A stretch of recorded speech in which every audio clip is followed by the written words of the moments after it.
వారు అటు నుంచి ఇటు వచ్చిన ఉప ఎన్నికలు వచ్చే అవకాశమే లేదు.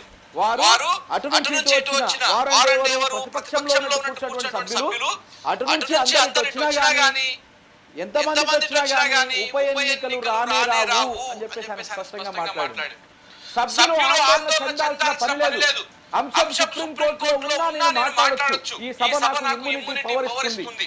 బయట మాట్లాడొద్దు, కానీ ఇక్కడ మాట్లాడొచ్చు. ఎట్టి పరిస్థితుల్లోనూ ఉప ఎన్నికలు రావన్న రేవంత్ రెడ్డి, ముఖ్యమంత్రి రేవంత్ రెడ్డి కాంట్రవర్సీకి కేర్ ఆఫ్ మారారు ముఖ్యమంత్రి రేవంత్ రెడ్డి. మరోసారి సుప్రీంకోర్టు అంశాన్ని కోర్టు పరిధి దాటి మాట్లాడారు. పార్టీ మారిన ఎమ్మెల్యేలను ఉద్దేశించి సభలో వివాదాస్పద వ్యాఖ్యలు చేశారు. రాష్ట్రంలో అసలు ఉప ఎన్నికలు రానే రావు, వచ్చే అవకాశం ఏమాత్రం లేదని మాట్లాడారు. వారు అటు నుంచి ఇటు వచ్చిన ఉప ఎన్నికలు రావు అని వ్యాఖ్యానించారు.